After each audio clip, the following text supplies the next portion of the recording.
years ago. I need the sounds of goats making that, that goat sound. And you're sure there's nothing I can say to make you stay, son? I'm sorry, Dad. My mind is made up. There's something out there just calling to me. Penton, you are going to do great things in this world. I knew this day would come. Just like I knew a day would come with your mother. Mom? What do you mean? What do you know? Well, never you mind, son. Never you mind. Your sister and I have things well in hand. I've saved up a few gold pieces and I want you to have them to help you out on the road. Thank you. No, Dad. This gold doesn't belong to me. In fact, here's my savings. Take it all. I don't want it. Penton, son, be reasonable, Penton. You need to eat. You're as likely to find work with those skills as you are to sprout wings. Well, thanks for the vote of confidence, Dad, but I'll be fine.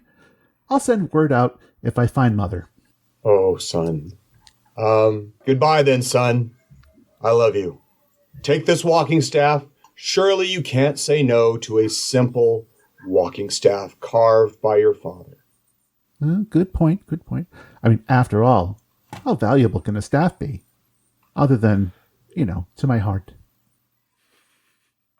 Chafing Armor Podcast, Episode 160. Cold, Unforgiving Sea.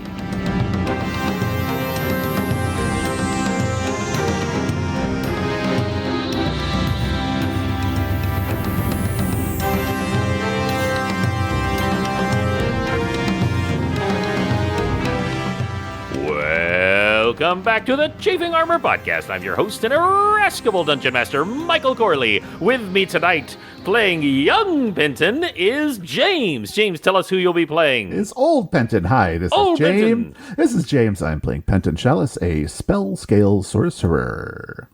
And also not playing young Penton is Riley. Riley, tell us who you will be playing. Hi, I'm Riley, and I'm playing Athora Greyfield, a tiefling fighter. Indeed. And also with us tonight is Izzy. Izzy, tell us who you will be playing. Hello, everyone. I'm Izzy, and I'm playing Marezi Mugraw, half-orc barbarian. And tell us one fact about your character's pet lizard, Aki. Lazy, likes to sit in the sun, and looks like a red tegu, but huge. That was 3, but that's a 3-for-1 combo. Hey, I love it. And also Marezi can't count anyway. Yeah. That's part of her barbarian illiteracy. Also with us today, not only playing the part of Penton's dad, is Dare. Dare, tell us who will be playing today. Howdy, y'all. I'm Dare, and I'm playing Tix Birchmanson, the mighty paladin of Garl Glittergold. And tell us Tix's ward, his companion, his the one he has watched so carefully inside of his magic backpack. What is their name? Felzik is the rock elemental who is partial to eating metals and gems. Yes, indeed. And also, we have the same character, but a brand new name. He's gone through quite a few changes just recently. Is Lee. Lee, tell us about your character and their recent changes. G'day, everybody. My name is Lee, and I am playing Corvus Dragonchoked, the Were-Raven Outlaw.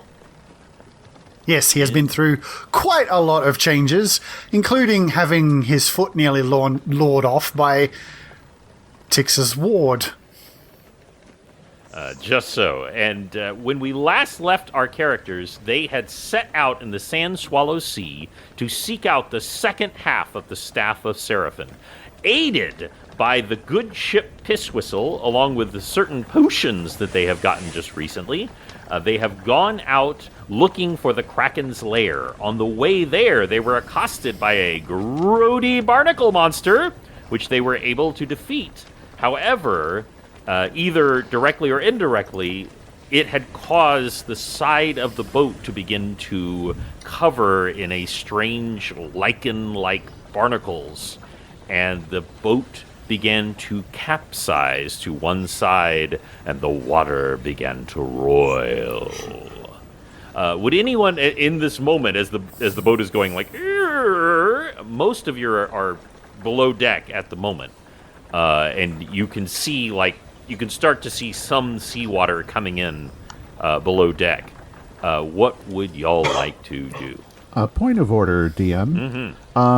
Since we did kind of a time jump toward the end of the last episode when we went on the boat, Yes. I would like to retroactively have gotten our bag of holding off of Audrey's underside and taken that with us. I think that is very reasonable. There's no reason you would have left it with Audrey. Audrey is in the good hands of the Artificer Prognetti, who is attempting to give some kind of restoration to her terrible injuries. Yes. So she certainly is not coming with you. So I absolutely will allow you to have had your bag of holding. I appreciate that. As far as what to do, Penton was on the stairs at the end of this whole barnacle creature debacle, so he's going to run up and try and find out what's making this happen. Okay. Give me a quick spot check. Oh boy. You do have Aphil, hit me now. all of your pets are with you here. Katra is with you, Athora. Aki is with you, Marezi. Aphil is flying about, Penton. Felzik, of course, is in your backpack, Tix. And your wonderful mimic backpack is clinging to your back, Corvus. So just so to clarify that. Aphil and I got a 15. 15, okay. So the first thing you can see is that the ship is listing towards the damage. So like as it's taking water, it's literally like tilting over that way. Clearly, this barnacle has damaged the side of the ship. There's no doubt about that. That's very, very obvious. Something is coming out of the water. Oh. Something very big is coming out of the water very quickly. But, exactly how that relates to what's going on the ship, you don't know. Okay. Any guess as to what might be coming up, or is it just kind of cresting at this point? It's really, really big. In comparison to the ship, how big would you say? Bigger than the ship. Right. So, probably the thing that we did not want to actually run into. Probably. All right. Yeah, so that's what Penton did up to this point. Okay. Anyone else before things get real, as they might say? Tix runs up to the deck of the ship next to the captain and Duncan and prepares for everything. Okay. Yeah, I suppose Marezi's coming up side, readying her halberd and such. Yeah, and Duncan is even getting out her great maul. She is not a massive combatant, but she is a dwarf, and she's grown up among her people, and she's no slouch. She just really, really hated spiders when she was attacked by those acid spitting spiders all that time ago. So she's no wuss. Let me put it that way. You do hear the voice of Katra speaking to you, Athora, and she tells you, you're probably going to be okay in the water because the cold's not going to affect you very much. I don't know how it's going to be for your teammates. Oh. Also, I hate the water, so I'm going to try to stay on your back as much as possible. Got it. Ooh, Jump in the cat water. claws in back. And that is the piercing pain that you feel as she just yonks into your back, and you're like, wait a second, isn't it all metal back there? But somehow she finds the little Through areas the where the cloak lynch is. and through Yep. the armor. Yep. It's supernatural, really. Well, the ratty cloak has lots of holes in it, so... Does each new tear that the cat puts in it add 1 to Riley's charisma? It makes it even more powerful. That is true. It does make it even more powerful. But yes, that is what what happens in that regard. And Tix, your ward is saying to you, you know, I will fight alongside you. And that's when you're thinking, Tix, what would happen if a rock elemental fell in the water? Yeah. Yeah. It's not even a matter of swimming, it's a matter of sinking. So just a little note, just a little something there. It's a long walk back to shore. Tix calls out to Felzik, you know, if by some chance you fall out of the backpack and sink, start walking towards shore. Felzik looks very... You actually can read Felzik's facial expressions now. Like, you couldn't when you first, took charge of them. But you like... It's because he has a face now. Well, Felzik has a face. It's just a very simple face. It's like a snowman face. And he has they have green emeralds for eyes, and the eyes will actually move like across the face, like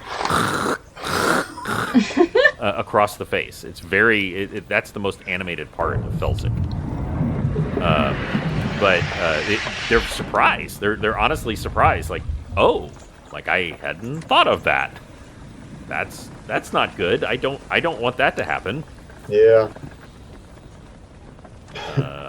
Okay. So, as you said, what you don't want to happen happens. Is bursting forth from the water comes the Crack-Lithid. And it is even bigger than you remember, because the last time you saw it, it was several hundred yards off of shore. Probably close to a half mile off of shore. And now it is towering above you. It essentially looks like a Cthulhu without wings, to simplify. But it does have huge spines sticking out of its back, one of which was able to destroy a medium-sized ship. And it is just raising up above you, and then tentacles begin to fly at y'all. And I would like you to roll for initiative. Oh boy. Cool. Be a high roll. Come on now. Nice. Good news is it actually doesn't roll that well. So got that going. Merezi got 17. So Merezi with a 17 and a Thora. 28. 20. I ask because Thora tends to write. She tends to roll high. She's a quick. 19 and plus also that will do it. Also, Tix rolls very, very high with dexterity bonuses. Yeah. Tix got a 7. 7 for Tix. That's that. Hey, but when it comes to those willpower saving throws, speaking of quick though, Corvus. 24. 24. So almost as fast as Athora and Penton. 17. 17. So which of y'all has a higher dexterity, Merezi or Penson? I think it's Merezi, but Mine's 14. Same. Rollies. Rollies! Okay. Rollies. Do we just roll and see who's higher? Straight 20. I got a 17 again. Oh, 16. You go first. Ah. Yeah. Nice. I think that was that our first Rollies? Yep. I don't know. I don't I know. think so. It might have been. Athora, you actually go first. Now, the Crack-Lithid is off. It's near the ship, but it's not like at the ship. And there are enormous green tentacles flying at all of you. Very obviously coming to attack. You have your abilities. You also have your ice abilities available to you. You also have a very annoyed cat currently stabbing you in the neck. And you have your demon enhanced sword out, I'm assuming. Yes. What would you like to do? Oh boy. Try Cone of Cold. Is that the one I'm thinking Okay. of? Yeah. Yeah. So Hey, when you said that that it looked like Cthulhu but without wings, is it still like a squid body type, or is this thing anthropomorphic? It is anthropomorphic. Yes. Ah. Very good. And that's why I specifically said it looks like Cthulhu, because in the classic drawings of Cthulhu. Yeah. That's what it looks like now. Because before, it essentially looked like a giant squid. But it got that Elithid tadpole in it. It did, which would have been absolutely impossible under normal circumstances. But if you get a little help from a god, certain things become possible. Yes. Yeah, we do got they put those in dragons sometimes. It's true. It's Ooh. true. So it's not absolutely impossible. But anyway, I'm sorry. I didn't mean to interrupt Athora. I'm trying to remember, look and find how to do Cone of Cold and what I need. Oh, no for problem. that. It's actually a pretty powerful spell. It is replaced. Part of your enhancement is you have this new blade on your person, is that your Ray of Frost has been replaced with Cone of Cold. So instead of being able to cast that, you can now cast a outward expanding Cone of Cold, which does damage based on your level, 1d6 1d6 plus per level. So you are level 10, are you not? So Yes. 10d6 cold Okay. damage. Let me get more of them out then.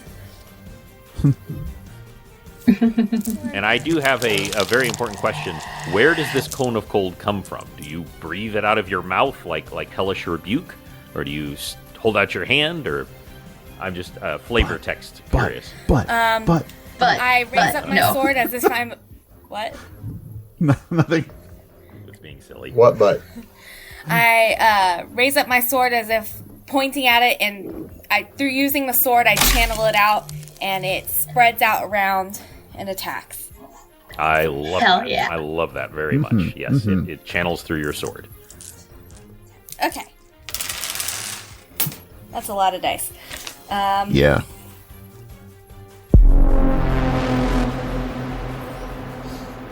One of the biggest drawbacks of D&D is doing math. It's a really good practice. 31 That's why points you of have- damage. 31 points of damage. So, like, you guys, like, this is, like, a really bad situation. Yes. This is bad. But you weren't expecting, like, Athora just to walk up and wong, and, like, this very intense, and y'all feel like all of your breath just comes out in a puff as she points out that sword, and it just strikes the Cracklithid and does 31 points of damage. Like, it clearly hurts it. Like, it staggers back. You don't think, like, it takes extra damage, but, like, it's a good, solid hit.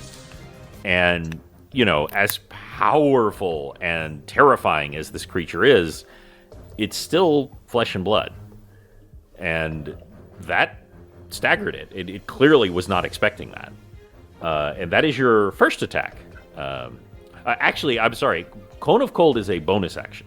Oh, lovely. That you can only do it. I believe you can do that once a per day? Yeah, once per day. But it's a bonus action. Yeah. So you still have your regular attacks. Great. Let's...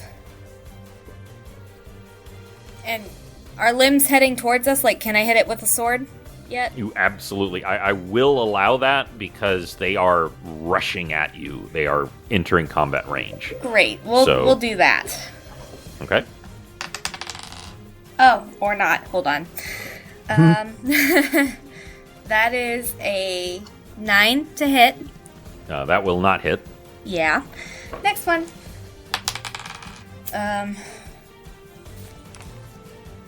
That is a 15 to hit. A 15 will actually hit this. Oh. Yes. Lovely. Okay. So that's a D10. You don't have to have a high AC when you got 50 gazillion hit points. It's true. 12 points of damage.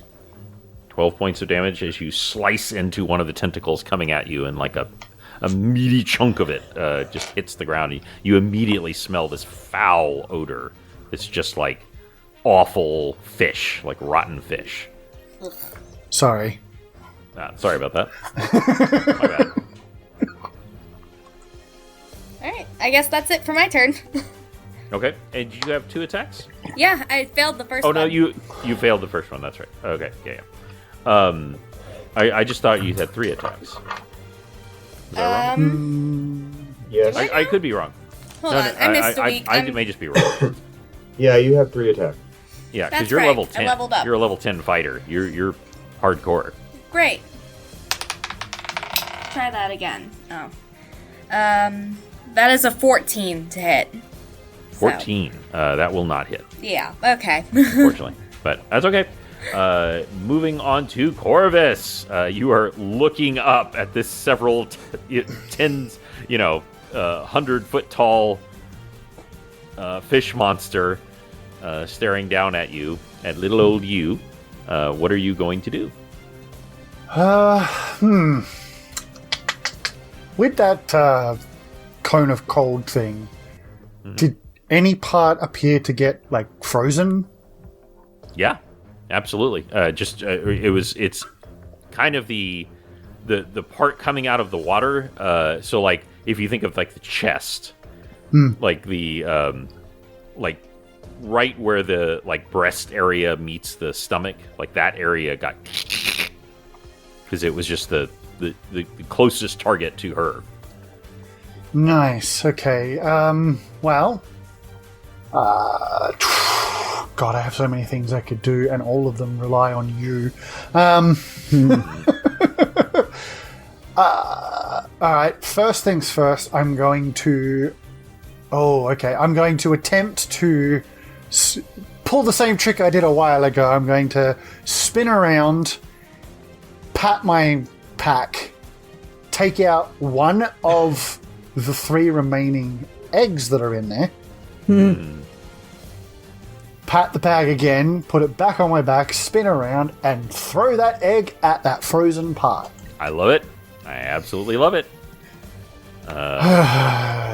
This is a dexterity. Yes, it is. I'm good at it, but this is also relying on you and fate.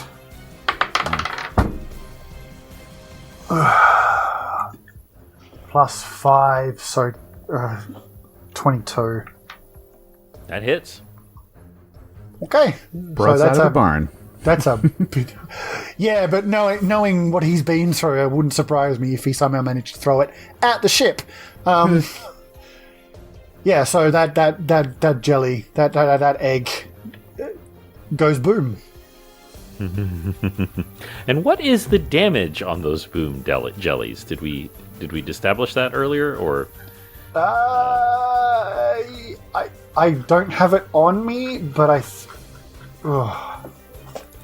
Yeah. I think it's the same as just like a grenade, I guess, Yeah. with splash damage, but like 2d6. Oh, I think it's more than 2d. Well, I do see that a grenade is 2d6, but I think this is 5d6. Okay, I'm all right with that. That is, I was. It's less than the cone of cold, but it is more than 2d6. I mean, it is an egg from a different dimension. Yeah. Okay, I just rolled a 6, so 6 total. Oh, A 5d6. 6 plus That'd be if you rolled all 1. 5. So 11, 16, 22, and 23. 23 points. Okay. 23 points of damage. Explosive damage. Gotcha. So that's 66 points of damage.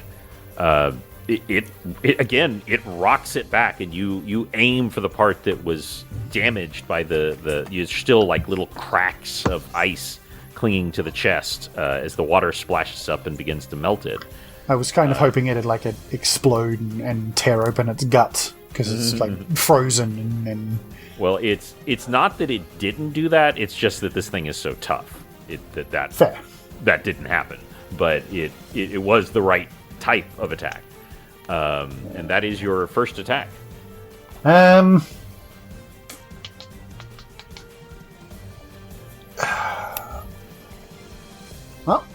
I'm gonna do it again.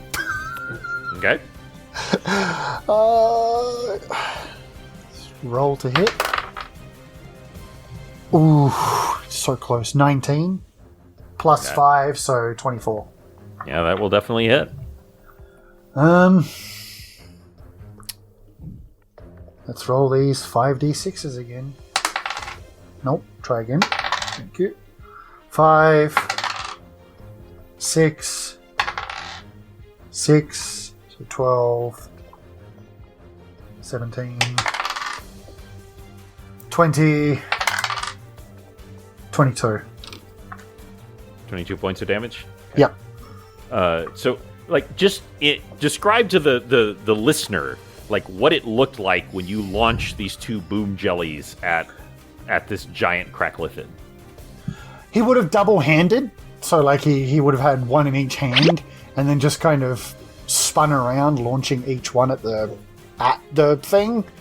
And just these little orange and purple orbs, or eggs, essentially, shaped things, just soar through the air and hit directly on that frozen part and just explode in this. It's not even like a boom sound, even though they're boom jellies. The eggs themselves just kind of go and just yeah, and then there's this sound. So there's a pop sound first, and then the explosion happens.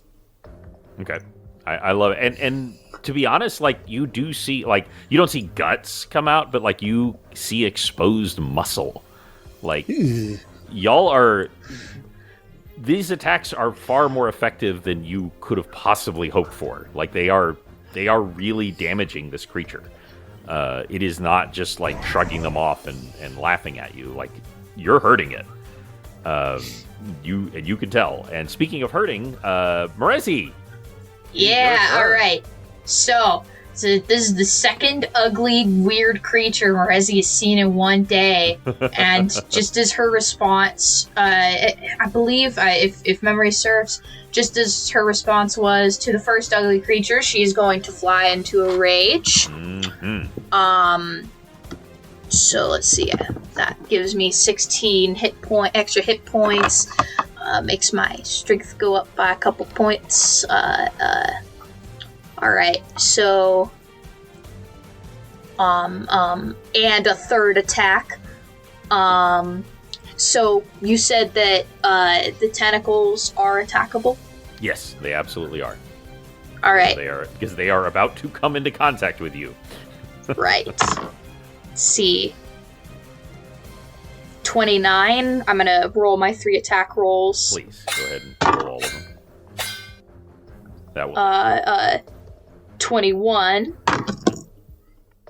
and 18. Those will all hit. Woo! Let's see. Wait, that's percentage die, not my D10. 15 plus 8 plus 14. So what is the total for all of those? 37 points of damage. Wow. No cool magic powers, no cool magic items. Marezi is just really good at hitting things. Well, and you all see this. This is like an anime where the giant thing is coming towards you, and you pull out your halberd and you just and literally there's the moment where you come back into a defensive position, and behind you, because of the force coming towards you, y'all hear this thud, thud, thud as these giant chunks of tentacle hit the tilting deck and just wriggle uselessly as you have just decimated this tentacle coming at you. It is, and the actual one coming at you is no longer functional as it skitters back.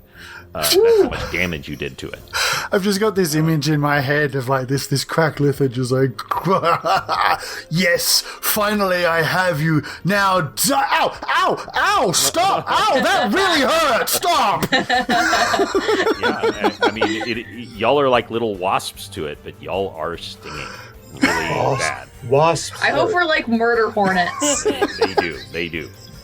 I need to rethink my life choices here. This is not okay. And to that, it actually is your turn, Penton. Okay.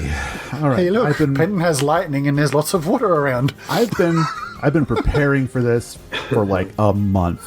Now, as per our discussion a while back, DM, we agreed that because it was infected by an illithid, which is an extraplanar creature, it has become an extraplanar creature by default because that's the way the illithids reproduce. So what's going to happen is Penton's going to fly up into the air in his kind of haphazard fashion, about 30 feet, just so he's off the rocking boat and he can focus. And he is going to cast Dismissal. Ooh. Wow. I just got this idea of Penton flying up in the air and going, "You can go now." Yeah. And all the while, I'm hearing the Final Fantasy X fight music in my head this whole time. Just dun, dun, dun, dun, dun, dun, dun. Just, so the save on this, it's a little more complicated than usual. So it's the spell DC plus my caster level minus the creature's hit dice. So I can tell you that my spell DC and my caster level total is 30. So subtract whatever the hit dice is from that creature, and then that's your DC. So it's going to be not great, but it's a chance. You can. And based on the DM's constantly poor rolls, I'm counting on it. All right. And the one time it fails. He got a 19. Sorry. It's all right. I love this. And the only reason it doesn't work is, one, he's just really powerful. He's really, really powerful, and you've never tried to affect another creature this large before. True. The other thing that you feel as you're doing it, you feel like this would work. If you did this to a smaller, less powerful creature, poof, it would just be gone. Mm-hmm. But what you also feel is that it has an anchor, because it wasn't originally an extraplanar being and was made. And I'm not saying that it actually gets an extra bonus or anything. I'm saying that's why it failed this time. It was able to anchor itself using its physicality to the material plane. It clings to whatever remnants of non-extraplanar creature. Exactly. And y'all actually see it kind of and start to flicker out of existence. And for a moment, the water actually rushes in where it was, and then it pushes back out, and the boat rocks backwards. That could have worked. There is absolutely no reason that wouldn't work. It's just, for God forbid, one time the dungeon master rolled well. Yeah. But it was a really cool moment. And if you didn't already have inspiration, I would have given it to you. Now it's moment. Penton Can I floats use up and my goes, inspiration to make him roll again? "Oh, yeah, that's canon now." That I have said in canon that you can use your inspiration to force someone else to roll. All right, so I'm going to force my will through the spell at him and try and make it work. All right. You're doing it again here, guys. You ready? That's a 5. That is a 5. Fenton does go up in the air and go, "You can go." The monster says, "No." Fenton says, "Yes, go." Oh, really? No, really? You can, You're gone. yeah, no, You're you gone. can go now. And it goes. Henson, I want you to describe what it looks like when you dismiss this cracklithid and send it to another plane. Okay, thank you for showing us the 5. I appreciate that. Yeah, like I said, the waves of this energy flowing out from his hands hits the thing originally.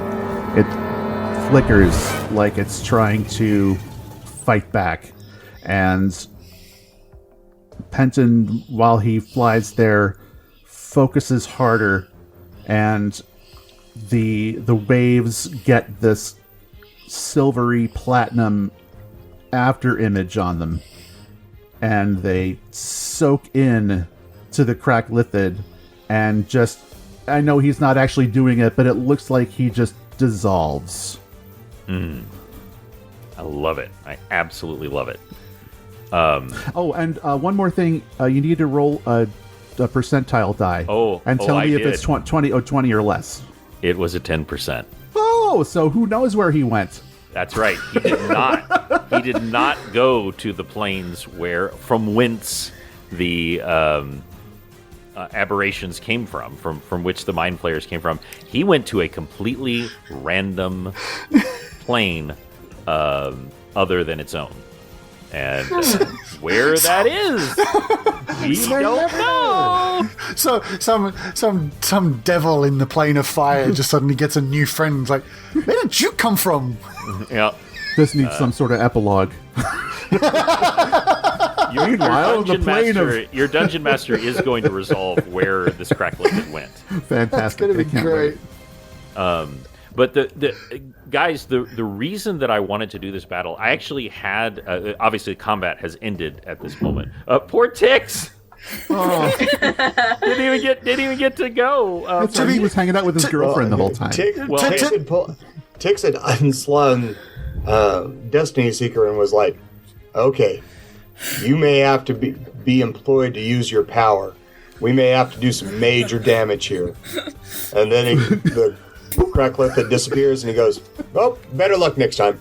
To be fair, Tix also pulled this with the big bone golem. Yeah, True. So, fair's fair. Fair's fair. This is true. But what I wanted to do too. Well, one, I had there was something really unpleasant that was about to happen to y'all when it attacked. I know. That's Something what I was really counting unpleasant that was about to happen to y'all. But the other thing that I wanted to show y'all is, with you being level 10, like, this is the level you're playing at. It's not just that, like, obviously, like, a lot of bad things could have happened right then. Like, he could have gone first, and things probably would not have gone so well. Yeah. But y'all are so powerful that even these enormous creatures are not safe from you. You know, it's really, really dangerous, just like how Marezi almost got her head pulled off fighting a god. But anyway, back to the ship. It is listing to the side. It is taking on water. Everyone, you hear the voices of Brumio and Tuntun as they are like forming a bucket chain and trying to take water out with some of the other sailors on the ship. But it is taking on water, and you are in the middle of the ocean. You are also presumably above the cracklithid's lair. Right, or very close by. Or very close by, which is exactly where you want to be. Athora, Penton calls out. Yeah, You can make ice, right? that's exactly what I was thinking. I think I could patch it for a minute or something. There you go, and it'll help it stay afloat. Yeah. So. No, I saw a documentary on G.I. Joe and the ice. The ice sank in that movie, so I don't know if that would work. I am so. Well, don't make cartoon ice then. So there is no doubt that you can do this, Athora. So what I want is how well you can shape this ice. Athora is here. Athora. So what I would like to know, first of all, if you think you have a skill that is applicable to use towards this. Otherwise, it would be a straight dexterity roll. If only somebody could grant her some guidance on this. Yeah. Pardon me. Did you feel that elbow in your ribs, Tix? Yeah. I had to stoop down real low to do it, too. Tix will cast guidance with a side eye at Penton on Athora. Looks like dexterity is gonna be my best bet. And that's fine. That's fine. I just want to see how well this goes. Okay, and dex that's an 18. 18. Okay, so Athora, describe to me what it looks like when you cast this wall of ice that you can shape on the side of the boat where it had this area. By the way, the edges of the barnacles do kind of like seem like they died away. Like it was like a radius attack where it happened, but it seems to be going back. So let me know, what does it look like? I walk over to the hole as they're passing buckets trying to get the water out frantically. I lean over the side as far as I can and place my hands down, and suddenly there's a bright glow and a blast of frost, and everything on the side freezes, holding it together. I love it. I love it. And you think that maybe your cold is even more powerful than it had been before, the last time you had done this. And remember, the last time you created a platform that y'all walked out on to save the people sinking on the boat. So like you think your powers are even greater as you just and it just covers the hole, and instantly new water stops coming on. Now obviously it is ice, so it is not going to fix it permanently, but you do think maybe this ice is lasting longer than normal ice would for various reasons. So it may give them a chance to make some repairs, which they are desperately trying to do. You could see Tix, your lady love Duncan, shouting orders, and Captain Jackson running to and fro trying to get repair items to patch up the ship. Is there anything anyone would like to do to assist in this before we move on? That's what I'm looking for. Well, Tix will go ahead and cast guidance on all the crew. Okay. No, Just person after person, and cast guidance on them while they do their jobs so that they can do it better, do it to the best degree. Blessing each of them in the name of Garl Glittergold and his lady love. I love it. I love it. And it absolutely works. In that you can see they are more functional. They're getting it done. They're making repairs. The ship is in not great shape because obviously it's hard to make repairs when you're in the middle of the ocean. But thanks to Athora and thanks to your guidance, they are able to. They're able to at least make the ship not sinking at the moment as they are desperately removing the water from inside. That's when you all kind of look down at the water and wonder what you're going to do next. Well, if we're directly above the Kraken's lair, Kraklitha's lair, we have our water breathing and we have our abilities. So yeah, I guess... about that. Bells, or Corvus, when he was Bells, only made the deal for 4 potions. Oh, yeah, that's true. Because at the time, he didn't need them. It's true. So Now, you One of us is going to have to stay behind. Well, Yeah, you do have some other options available. Right. Yeah. Which is why I wanted to make sure that we had our bag of holding. Yep. Because inside there is a bottle of air That is we correct. got so long ago. Penton can't use potions. Somebody else could hold the bottle for him, and he can breathe in that bubble of air. Oh, that's clever. Yep. And Morezi doesn't need a potion. Do I? Your armor 'cause you allows you got to the breathe armor. underwater. Oh shit! Yeah. Yeah, you can breathe underwater. There is one other thing. You, Tix, and you, Athora, got a certain... it's not really a cloak. It's like a vestment kind of thing of undeath. Oh, that is And- true. Undead don't need to breathe. Undead don't need to breathe. While you are wearing that, you are technically undead, with all the both privileges and disadvantages of undead.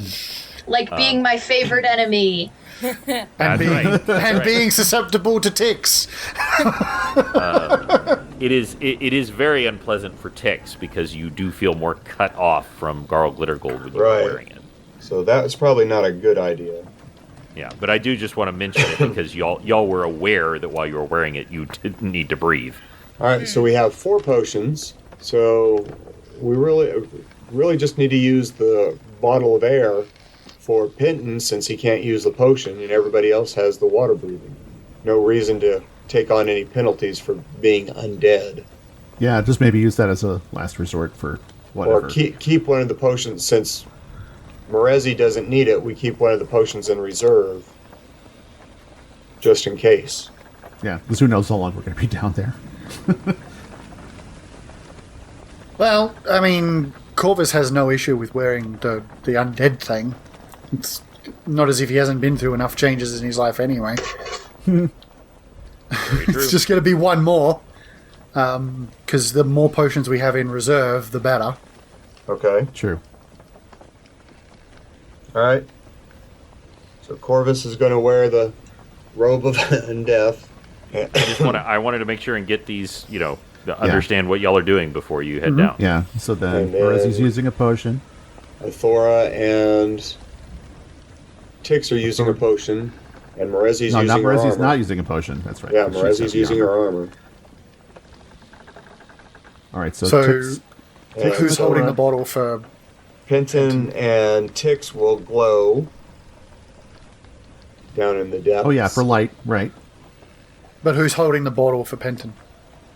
That would have to probably be one of our bigger, stronger characters. Or you could just Athora. tie it onto your arm or something, and it'll just the air will flow out, and I'll just stay nearby.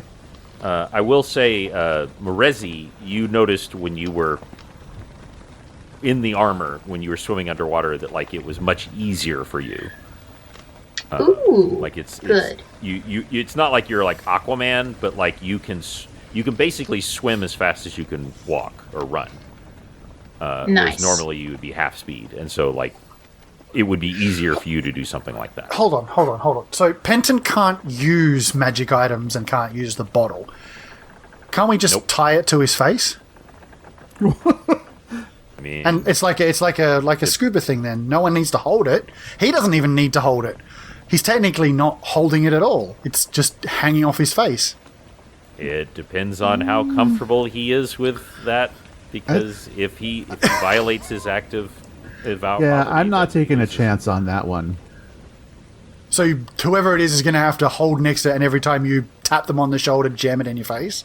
I mean, okay, but it just seems like a lot of work. It's going to continually make a bubble of air, so it's not like I need to breathe into it or something. Oh, so it's Sonic It's going to rules. make an air pocket, basically. So you just swallow a bubble of air. All right, well, if that's how it works, that's how it works. And just, whatever. Doesn't bother me any. That's fine. Okay. So you all And just once more for implicitness, who is drinking the potions? Tix I want to know that. and Athora Thora. and Tix. Okay, And that's it. and that's it. Father, you keep saying implicit when you mean explicit, and it's driving me crazy. Oh. I love you. You're my So dad, good. and you're so special to me. But it's explicit. Ah. Implicit is if you don't say it. I am This is completely wrong. an educational podcast now. That's right. Thank you for coming to my TED Talk. You can tell who's been taking English classes, can't you? That's right. You can tell who's been in college, Ah, who's been out of college for a quarter of a century. So, yes. I'm not even taking English classes. All right. So you explicitly do that. And are y'all just going to jump on overboard? Well, are we ready? Bells. Oh, sorry. Corvus kind of looks around, sort of. Because he's not too sure about how his backpack is going to do underwater. Yeah. It's Do true, you do mimics breathe? You don't know if they need to breathe. You know that it eats, but you don't know if it needs to breathe. I'm Tix is kind of going gotten to attached leave to this. Felzik and his backpack in the care of Duncan That And is Captain- easily done. and the captain. Just so there's a little less cumbersome stuff down below. Yeah. Okay. Bells is going to take out some items from the backpack, including the bandolier that he took from that potion person long ago. He's going to stack it full of potions that he got from Potions R Us, and fill some pouches with various things from his backpack. And then everything else he's going to leave in there, and leave the backpack with the ship as well, because he's not 100% sure that it doesn't need to breathe. So he kind of finds a relatively out of the way, inconspicuous place on the ship, and just kind of sticks the backpack there. The hetero, and then takes what he needs out of it, gives it a pat, promises that he'll be back soon, and then leaves. He's going quite attached to That's to so his beautiful. backpack. It- Backpack.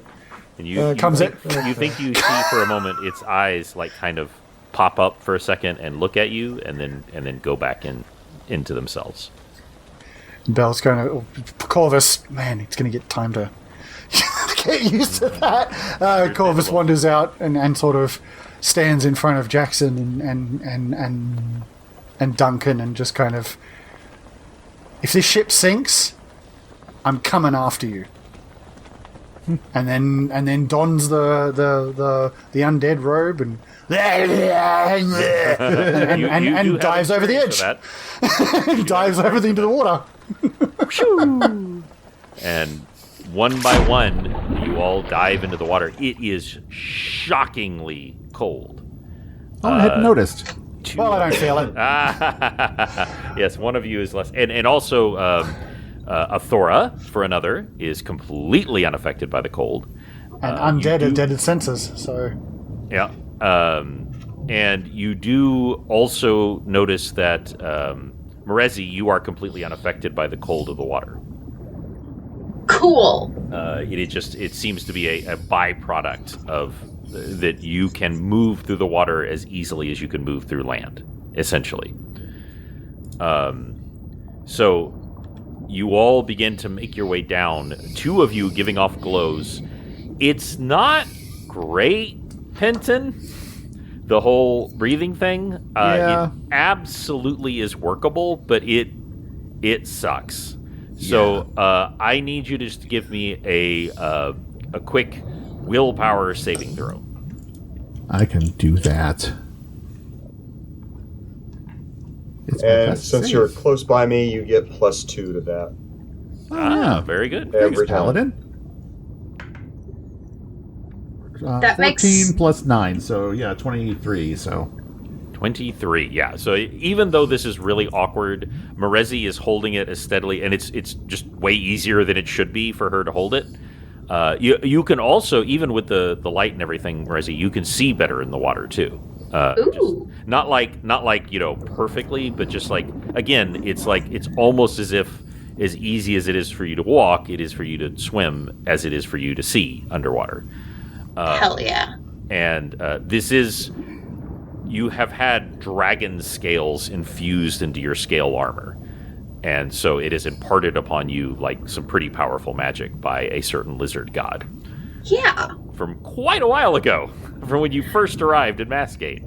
Yeah, I barely remember the lizard god. I think Aki is his or something like that, but that's all I remember. Aki is sort of his avatar, you might say, but is not. Yeah, is definitely been sent forth by him.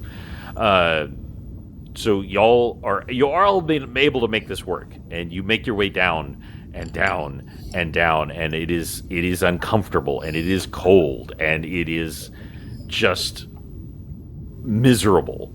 Point of order, sorry. Please. Is Taka coming with us? Yes. Taka is coming with you. How is he managing all of this? They are holding their breath.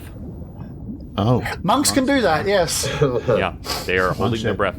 Now they do are staying close to you, Pinton. Yeah. Little refreshers. Yeah, for little refreshers, but they are just holding their breath, and they're kind of guiding you because they technically know where this is, but they kind of also don't.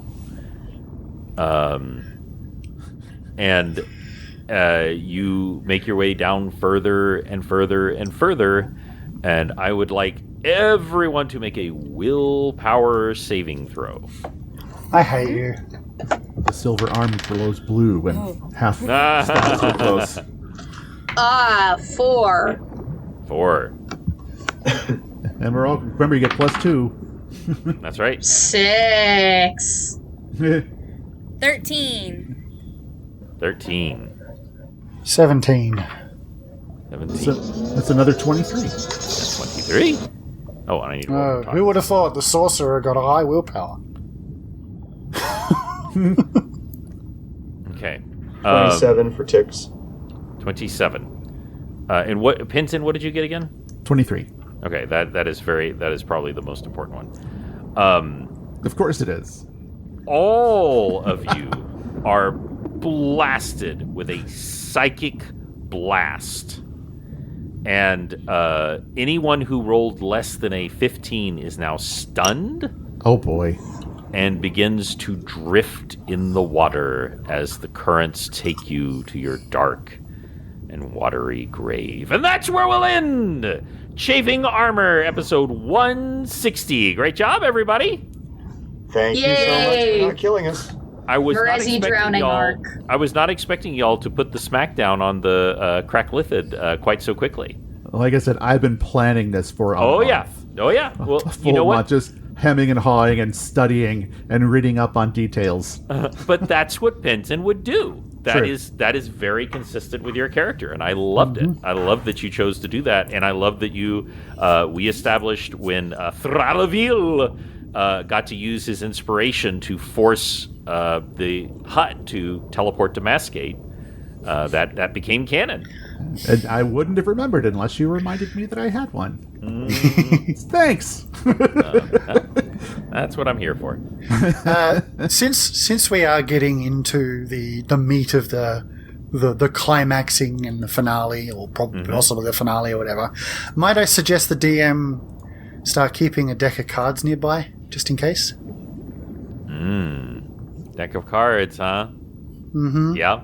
Well, as a magician, I do have many decks of cards, so I can do that. I mean, it's not for nothing, but, you know, just in case. Yeah. Deck of cards? Mm-hmm. This is from the crossover. Right. Oh, goodness gracious. Oh, Yeah. But thank you all so much for playing. Thank you all to our wonderful listeners. Everybody say thanks, listeners. Thanks, you. listeners. Thank you, listeners. we love You guys are all the best, and we love all the positive feedback that we get from you. We do this for y'all because we love to entertain you, and we can't wait for you to hear what's coming up next because it's gonna be crazy. So you all have a Crazy good is what evening. we do best. That's right. They crazy and impossible. So everybody, y'all have a good evening. To you as well. Take care, Good everyone. evening. We'll see you on YouTube and on our Patreon and on Facebook and Twitter and Instagram. That's right. Chafing Armor on all of the above. And if you want to check out the wonderful art from Dare and from Riley and from Izzy, all of the respective contacts will be in the show notes. Woo. So y'all all have a good evening, and we will roll with you soon.